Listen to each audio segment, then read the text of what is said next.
Welcome back to the Trailhead, where today we build a bike on a budget.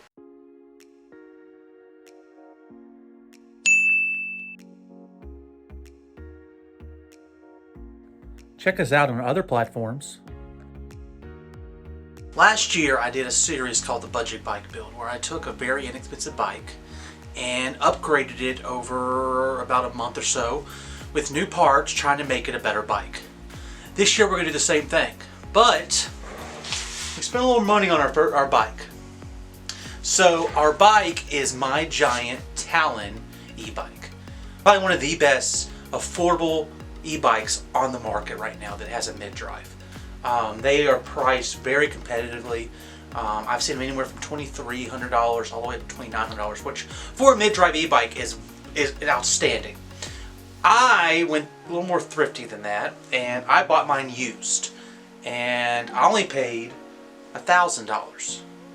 So we already have a savings of, I'm going to do the bottom price, of $1,300. So we're already off to a good start on our budget build. So let me show you what this bike has and kind of explain how Giant gets this bike to that price point. So this bike is pretty well equipped. It has a nice mid-drive system that is made by Yamaha, a decent sized battery that gives decent range. The way they cut costs to make this an affordable bike is, first off, they use a lot of Giant branded items, which is, a little more affordable. But one of the biggest cost cuttings items they did was the fork itself. This is a SR Suntour coil fork. It is tapered, but in this price point, you kind of expect a nicer fork than that. But it's how they are able to keep this price tag nice and low to make this bike more affordable. Another cost cutting measure they did are the tires. Now, most people who are using e-bikes are using them as gravel bikes or commuters. So this is appropriate for most riders.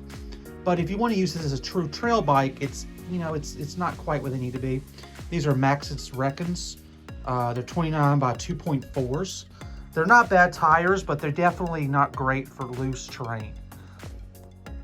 Now, probably the biggest budget thing they did is the group set it came with. It has an Altus 9-speed shifter up front, paired with a 9-speed Livio, if I'm saying that right, derailleur, with only an 11 to 36 tooth cassette, which, it gets the job done if you're using it, as I said, as a gravel bike or a commuter. But if you're using it as a true trail bike, it's really not appropriate. And that's what we're going to work on today. So let's get to work. So this is the first thing we're going to tackle with our budget bike build. Make sure to subscribe so you can see as we do more modifications to this bike over the next few months. But today, we're doing the derailleur and the cassette. So we are going to be upgrading this.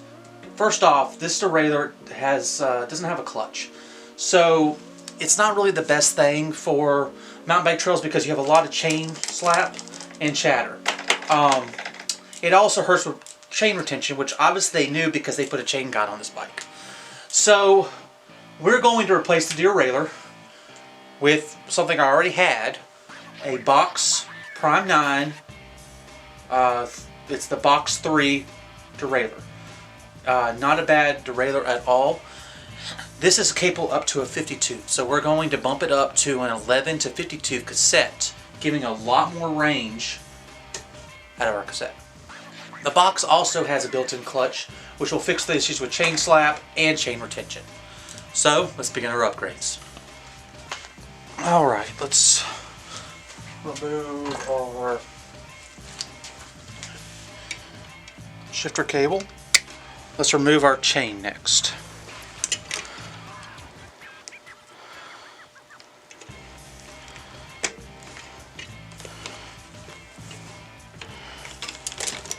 Now that our chain and derailleur cable is removed, we now can remove the derailleur itself.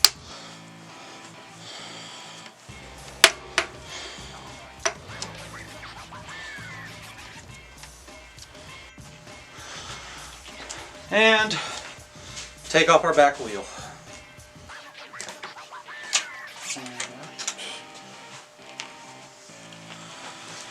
Alright, our next step is to remove this old cassette with our cassette removal tool. And a chain whip.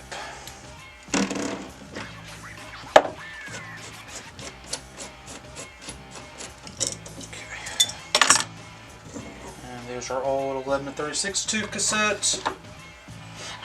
And while we're doing this, let's get rid of the stupid dork disc. Alright.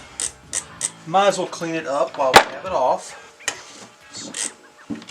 We're not going to find a better time to clean up behind a cassette than this. And add a little bit of grease to our rehab body.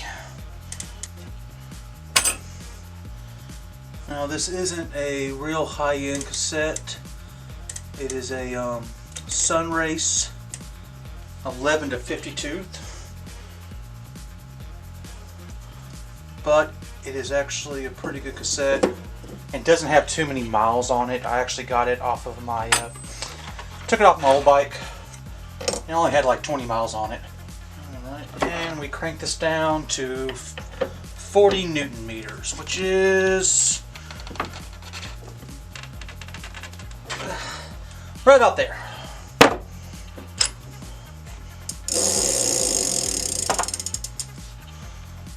Alright, our new cassette is all set up. Let's put it back on the bike.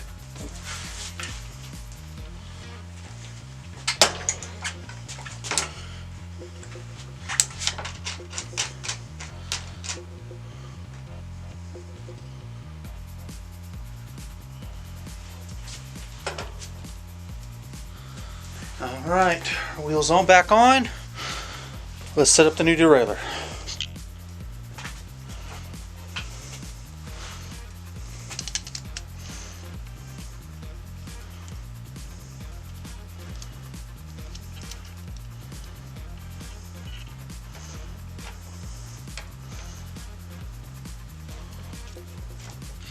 Alright, we just got to set up our limit screws to make sure everything lines up correctly, and then we'll be good to go.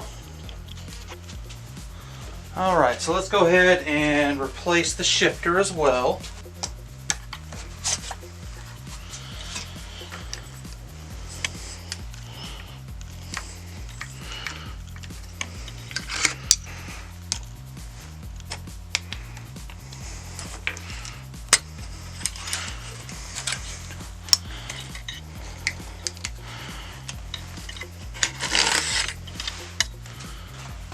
Install our new box 3 shifter.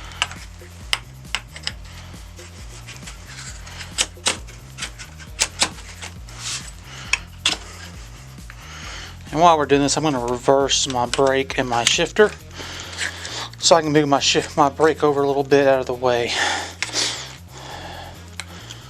Because as of right now, I have to have almost 3 fingers on it. I can't get it far enough over.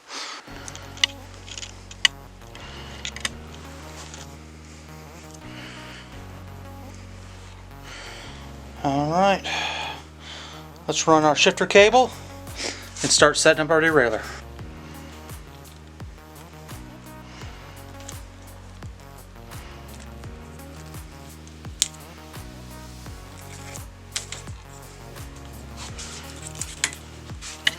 I have never done that without it getting tangled.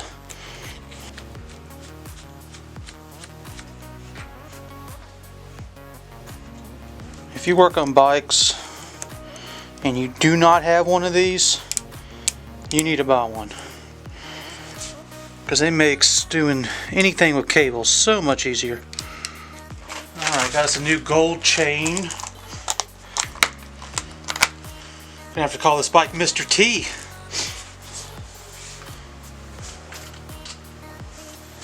Sorry for the dad joke.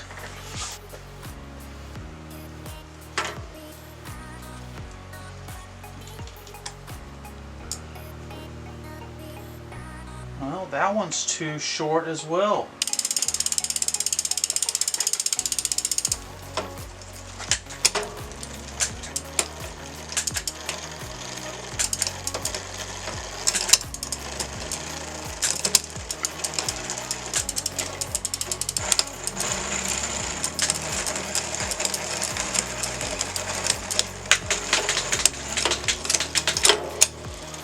Well, I ordered too short of a chain, so I had to piece together a little bit of a silver chain I had laying around.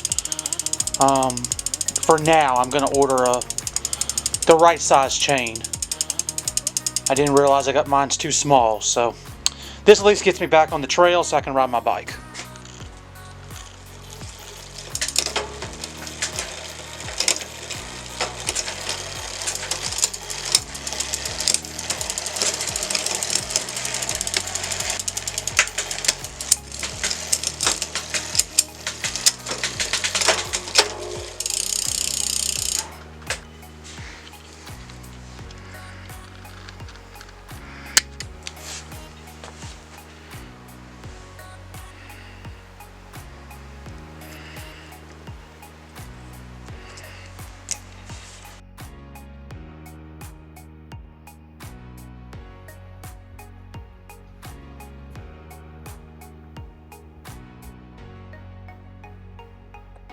Alright, the bike is ready to hit the trail. We did a complete drivetrain upgrade with a box 3 real derailleur and it's actually a Sunrace. I didn't buy the box brand. At the time the Sunrace was cheaper. Now the Sunrace actually costs more money.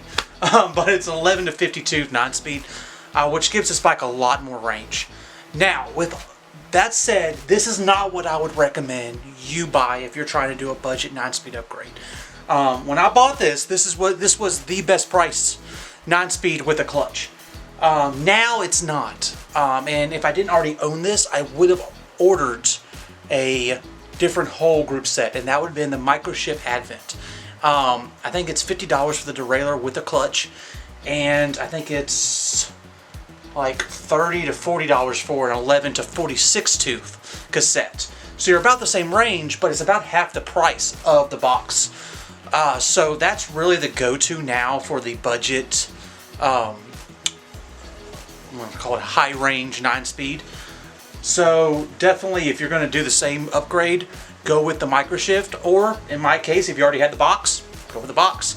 But this is going to definitely help this bike a lot, and definitely make this bike a lot more enjoyable on the trail, less chain slap and more chain retention, not to mention all the extra gearing. Now, next month we're going to do another upgrade, so make sure to comment below so you can guess what we're going to do or recommend what we should do. This is going to be a multi-part series, so make sure you subscribe so you can continue to see as we upgrade this bike. But as always, thank you for watching. I'll see you next time.